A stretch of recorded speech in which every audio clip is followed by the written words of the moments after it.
కోటేశ్వర గారు, ఇక తెలంగాణ విషయానికి వస్తే, ఇక రాష్ట్రంలో విద్యా వ్యవస్థకు సంబంధించినటువంటి అంశం, రాష్ట్రంలో కేటగిరీల వారీగా ప్రైవేటు స్కూళ్ళ విభజనకు అవకాశం, అంటే ఫీజుల గురించి, దానిపై స్కూళ్ళ తల్లిదండ్రులు, అంటే స్కూళ్లపై తల్లిదండ్రులు విద్యాశాఖ సిఫార్సుల మేరకు ఫీజులు ఉండాలని చెప్పేసి ప్రైవేటు స్కూల్లో, ముఖ్యంగా కార్పొరేట్ స్కూల్లో ఫీజులు విచ్చలవిడిగా వసూలు చేయడం చూస్తూనే ఉంటాం. చాలామంది తల్లిదండ్రులకు అయితే మాత్రం భారంగా పరిణమించినటువంటి ప్రస్తుత తరుణంలో విద్యాశాఖ అయితే మాత్రం సిఫార్సు చేసినటువంటి ఒక నివేదిక అయితే ఉంది. ఆ విద్యా కమిషన్ ఆ నివేదిక వచ్చిన తర్వాత దానిపై నిర్ణయం తీసుకోవడానికి ఒక చర్యలు అయితే మాత్రం ఉపక్రమించింది. ఏ విధంగా చూడొచ్చు అంటారు? ఇది చాలా రోజుల నుంచి, అంటే ఒక స్కూల్ ఓపెన్ చేసేటప్పుడు చాలామంది ధర్నాలు, రాస్తారోకోలు చేయడం, ఫీజులు తగ్గించడం ఇవన్నీ జరుగుతున్నాయి.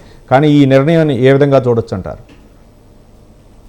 రాష్ట్రంలో 10 సంవత్సరాల బీఆర్ఎస్ లేదా టీఆర్ఎస్ పాలనలో కూడా ఇదే ప్రహసనం నడిచింది. తల్లిదండ్రులు ఆందోళన చేయడం, కంటి తుడుపుగా మేము పరిశీలిస్తానని కమిటీలను వేయడం, లేదా మరొక కబుర్లు చెప్పడం, ఆచరణలో విపరీతమైనటువంటి భారాలని మోపటం అనేటువంటిది మనందరికీ తెలిసినటువంటిది. అన్ని ప్రైవేట్ సంస్థల్లో 5 సంవత్సరాల్లో రెట్టింపు ఫీజులు అయ్యాయనేటువంటిది అందరికీ, ఆయా సంస్థల్లో చదివేటువంటి పిల్లలు ఉన్నటువంటి తల్లిదండ్రులందరికీ తెలిసినటువంటిది. ఈ రెట్టింపు 5 ఏళ్లలో రెట్టింపు కావడం అనేటువంటిది మామూలుగా అయితే ఇప్పుడు మన టోల్ ట్యాక్స్ కానీ, లేకపోతే ఉద్యోగులకి ఇచ్చేటువంటి కరువు బచ్చం కానీ, లేకపోతే ఇవన్నీ కూడా ఇన్ఫ్లేషన్ కి దాని సూచికగా, అంటే సగటున 5%, 6%, లేకపోతే ఈ విధంగా ఉన్నటువంటి దానికి అనుగుణంగా ఇన్ఫ్లేషన్ బట్టి ఛార్జీలు పెంచడం, టోల్ ఛార్జీలు ఇవన్నీ మనం చూస్తున్నాం. కానీ మరి ఈ విద్యా సంబంధం ఉంచినటువంటి సంస్థలకు సంబంధించి 10% రెట్టింపు ఎవరిచ్చారు వీళ్ళకి హక్కు?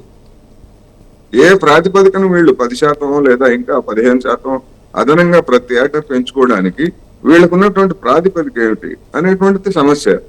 పోనీ వీళ్ళు అదనంగా ఏమన్నా ఆ మేరకు పెంచిన మేరకు ఏమన్నా టీచర్లకి ప్రైవేట్ కాలేజీలు లేకపోతే స్కూళ్ళలో ఉన్నటువంటి టీచర్లకి ఏమైనా వేతనాలు పెంచుతున్నారా? లేదు. పోనీ ఏదైనా సౌకర్యాలు ఏమన్నా అదనంగా చేస్తున్నారా విద్యార్థులకి? అదేం లేదు. విద్యా సంస్థల్లో గదుల్లో కుక్కుతారు, అదేవిధంగా స్కూల్ ప్లే గ్రౌండ్లు ఉండవు, ఏమి ఉండవు. అనేకమైనటువంటి స్కూళ్ళలో, ప్రైవేట్ స్కూళ్ళలో చూసినప్పుడు కొన్ని స్కూల్లో ఉండొచ్చు. ఇవన్నీ ఏమీ లేకుండా రెట్టింపు ఫీజులు, 5 ఏళ్లలో రెట్టింపు, ఏటా 10%. ఎవరిచ్చారు వీళ్ళకి? అంటే అధికారంలో ఉన్నటువంటి పార్టీలతోటి స్కూళ్ళ యాజమాన్యాలు, ముఖ్యంగా కార్పొరేట్ శక్తులు కుమ్మక్కు కావడం, క్విడ్ ప్రోకో. మేమేదో చెప్తుంటాము, చూసి చూడనట్టు పోతుంటాము, మీరు మీ ఫీజులు మీరు కొనసాగించండి, ఎన్నికలు వచ్చినప్పుడు లేదా ఇతర సందర్భాల్లో వచ్చినప్పుడు మాకు నిధులు ఇవ్వండి. ఇదే వ్యవహారం. అంటే రాతపూర్వకమైనటువంటి ఒప్పందం లేనటువంటి ఒక దందా వ్యవహారం అధికారంలో ఉన్నటువంటి వాళ్ళు, ప్రైవేటు కార్పొరేట్ శక్తులు అనేది మనం గమనించాలి. అందుకని తల్లిదండ్రులు ఈ ప్రైవేటు కార్పొరేట్ లేదా ప్రైవేటు విద్య మీద మోజుని తగ్గించుకోవాలి, ఉన్నటువంటి విద్యా సంస్థలను పట్టించుకోవాలని చెప్పేసి కోరాలి.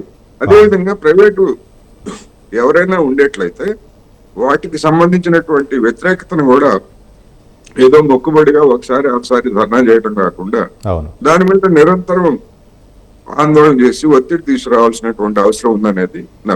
రైట్.